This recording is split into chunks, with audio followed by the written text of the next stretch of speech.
জয় জগন্নাথ। কাল ছিল রথযাত্রা, তাই বাড়িতে হয়েছিল ছোট করে একটি পুজোর আয়োজন। আর সেই পুজো আমি তো আপনাদেরকে আগেই বলেছি আমার বাড়িতে অনেক বছর ধরেই হয়।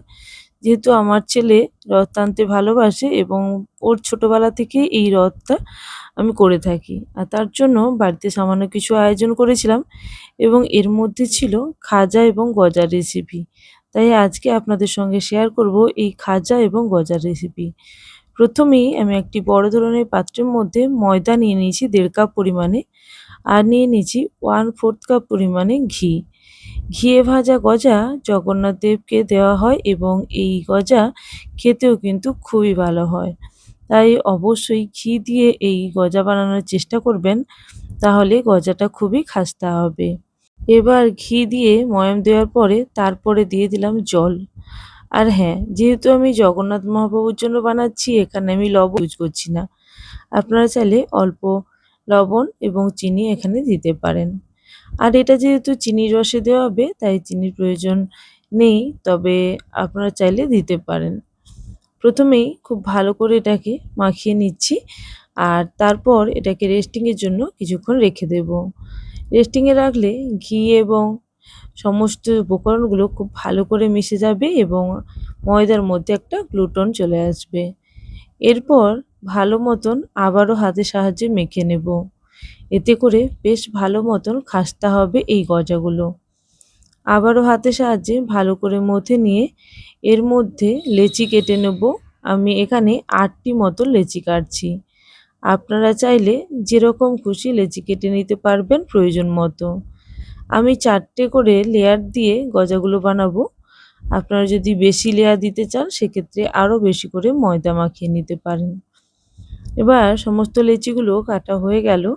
এবার হাতের সাহায্যে এইভাবে রাউন্ড শেপে করে নেব। প্রত্যেকটা লেচি এরকম রাউন্ড শেপে করে নিয়ে রেডি করে রাখবো। তারপর এক এক করে বেলে নেব। এখানে যে পরিমাণ ময়দা নিয়েছি তাতে ওই ১০ থেকে ১২টি গজা হবে। অর্থাৎ আমি এখানে জিভে গজার কথা বলছি।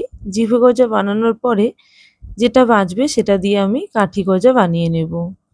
আমি হাফ পরিমাণ ময়দার ডো দিয়ে জিভে গজা বানাচ্ছি, আর বাকিটা দিয়ে কাঠি গজা বানিয়ে নেব।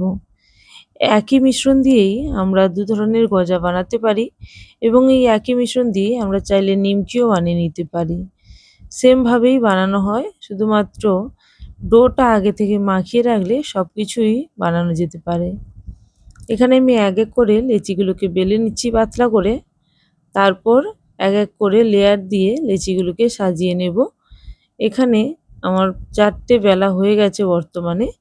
আর এই ৪টে রুটির সাইজের লেচি বেলে নিয়ে এর মধ্যে অল্প অল্প করে ঘি এবং ময়দা দিয়ে লেয়ার দিয়ে দেব। এটি বানানো খুবই সোজা, তাই যদি এই প্রসেসে বানান অবশ্যই এই গজাগুলি খুবই খাস্তা হবে। আমি এখানে একটা ছোট চামচ নিয়েছি, সেই চামচে অল্প অল্প করে ঘি দিচ্ছি এবং ঘিটা স্প্রেড করে দেওয়ার পরে দিয়ে দিচ্ছি শুকনো ময়দা। আপনারা চাইলে ঘি এবং ময়দা একসঙ্গে মিশিয়ে নিয়ে একটা লেই তৈরি করে নিতে পারেন এবং সেই লেইটা এই ময়দার যে ডোটা বেলে রেখেছি সেই রুটির মতন দেখতে সাইজের এই ডোগুলোর উপরে আপনারা ছড়িয়ে দিতে পারেন। আমি এখানে একটা লেয়ার দিয়ে আবারও সেকেন্ড লেয়ারটা রেডি করছি। এইভাবে আমি ৪টে লেয়ার তৈরি করব। আমি এখানে খুব বেশি বড় গজা বানাতে চাইছি না, মাঝারি সাইজের গজাগুলো বানাবো, তাই ৪টে লেয়ার দিচ্ছি। আপনারা বড় সাইজের গজা বানানোর জন্য আরও বেশি লেয়ার দিতে পারেন। এখানে আমার প্রত্যেকটা লেয়ার একইভাবে দেওয়া হয়ে গেছে। এবার এটাকে ফোল্ড করে নেব। ফোল্ড করা অর্থাৎ গুঁড়িয়ে নিয়ে আসবো। দেখতেই পাবেন যেরকম ভিডিওতে দেখাচ্ছি সেইভাবে যদি আপনারা করেন অবশ্যই খুব সহজেই করতে পারবেন। এখানে আমার ৪ নম্বর লেয়ারটাও দেওয়া হয়ে গেল। এবার আমি হাতের সাহায্যে এইভাবে গুঁড়িয়ে আনবো এবং খুব ভালো মতন গুঁড়িয়ে টাইট করে নেব হাতের সাহায্যে। একটা রাউন্ড শেপের দেখতে রো তৈরি হলো। এবার এটাকে পিস পিস করে কেটে নেব, আর কাটার সময় একটু ক্যাটচা করে কাটতে হবে। একটু ক্যাটচা করে কাটলে এটা দেখতে ভালো হবে এবং গজাগুলো সাইজেও অনেকটা বড় হবে। এখানে আমার দেখতেই পাচ্ছেন 10টা মতন লেয়ার রেডি হয়েছে, অর্থাৎ 10টা মতন গজা এখানে রেডি হবে। তো এরপরে হালকা করে বেলনির সাহায্যে বেলে নিতে হবে, তাহলে আমাদের জিভে গজার শেপটা ঠিকঠাক করে চলে আসবে। আপনাদের সঙ্গে একটা কথা শেয়ার করি, সেটা হলো ছোটবেলায় আমি যখন মেলাতে যেতাম এই গজাগুলো দেখতাম এইভাবেই খুব লম্বা করে বানানো আর অনেকগুলো লেয়ার দিয়ে বানানো। তাই বুঝতেও পারতাম না যে এটা কিভাবে বানায়। অনেকবার ভালো মতন করে দেখতাম, দেখে ভাবতাম যে এটা কিভাবে বানানো, বোঝার চেষ্টা করতাম। তো তখন কাউকে আর জিজ্ঞেসও করতে পারতাম না লজ্জায়, আর জানতেও পারতাম না। কিন্তু বড় হয়ে যখন জানলাম এটা এইভাবে বানানো হয় খুবই সহজে, তো আমি খুবই অবাক হলাম। কারণ এত সহজে এত সুন্দর লেয়ারওয়ালা গজা বানানো যায় সেটা আমার আইডিয়ার বাইরে ছিল। যখন রান্নাবান্না ঠিকঠাকভাবে পারলাম তখন এটাকে নিজে বাড়িতে বানালাম, আর তখন গিয়ে আমার পুরোপুরি বিশ্বাস হলো যে এই গজাটা এইভাবেই বানানো হয়। আর এরই মধ্যে আমি চিনি এবং জল গ্যাসের মধ্যে ফুটতে বসিয়ে দিয়েছি।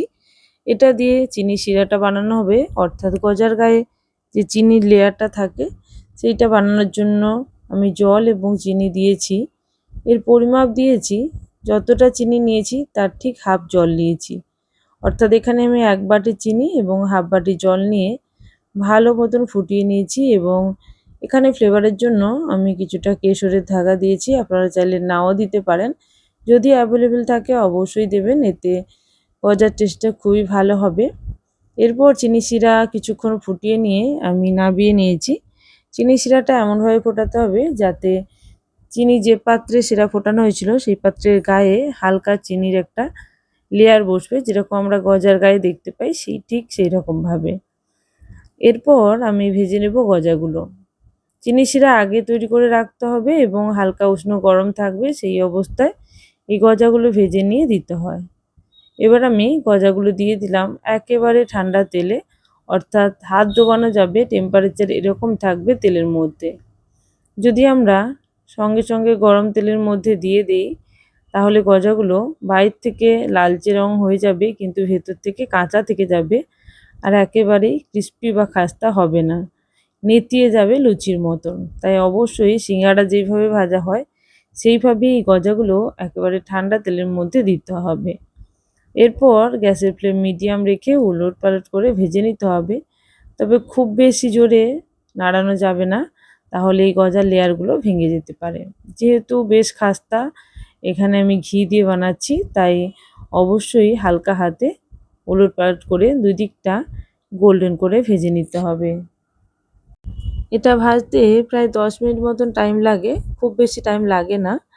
যদি আপনারা একেবারে স্লো ফ্লেমে ভাজেন সেক্ষেত্রে 10 মিনিট মতন লাগবে, আর বাড়িয়ে কমিয়ে গ্যাসের করলে সেক্ষেত্রে আরও কম সময়ের মধ্যে হয়ে যেতে পারে। সেক্ষেত্রে হয়তো ভেতরের দিকটা অনেকটা কাঁচা থেকে যেতে পারে, তাই অবশ্যই বলবো আপনারা গ্যাসের ফ্লেম স্লো থেকে হালকা মিডিয়াম করে রান্নাটা করে নেবেন। এখানে গজাগুলো দেখুন এখন কালার চেঞ্জ হয়ে গেছে। শেষের দিকে চাইলে হালকা গ্যাসের ফ্লেম বাড়িয়ে দেওয়া যেতে পারে এবং এইভাবে গোল্ডেন করে ভেজে নিয়ে তেল থেকে তুলে নিতে হবে। আপনারা চাইলে এটা পুরোপুরি ঘিয়ের মধ্যেও ভাজতে পারেন, সেক্ষেত্রে আরও খেতে ভালো হয়। তবে আমার কাছে এত ঘি অ্যাভেলেবেল নেই, তো তাই আমি এইভাবেই বানাচ্ছি। আর চাইলে এই তেলের মধ্যে অল্প ঘি দিয়েও ভাজা যেতে পারে। আর যেহেতু আমি ময়ামের মধ্যে ঘি দিয়েছি তাই আমি এখন আর ঘি দিলাম না। এবার আমি ভেজে তুলে নিলাম। আমি এই 4টে দিয়ে যতগুলো হয়েছিল গজা সেটাই বানিয়ে নিলাম, অর্থাৎ 4টে লেচি ব্যবহার করেছি। আর বাকি 4টে লেচি দিয়ে আমি বানাবো কাঠি গজা, যেটাও আমরা সাধারণত রথের মেলাতেই দেখতে পাই। এছাড়াও বিভিন্ন দোকানেও দেখা যায় মাঝে মাঝে, তবে বিশেষ করে এই রথের মেলাতেই এই গজা পাওয়া যায়। এটা খুবই বানানো সহজ, আমি যেভাবে বানাচ্ছি আপনাদেরকে সেটাই দেখাচ্ছি। আমি প্রথমে লেচিগুলোকে ডিভাইড করে নেব সমান ভাগে, তারপর এই লেচিগুলো থেকে আমি এক একটা করে গজা হাতের সাহায্যে বানিয়ে নেব। দেখুন এই ভিডিওতে দেখানো প্রসেস অনুযায়ী যদি বানান তাহলে এই গজাগুলো একেবারেই পারফেক্ট হবে। আমি এইভাবে অল্প অল্প করে লেচি থেকে পাটি পাটি কেটে নিলাম, তারপর হাতের সাহায্যে এইভাবে পাকিয়ে পাকিয়ে বানিয়ে নেব গজাগুলো।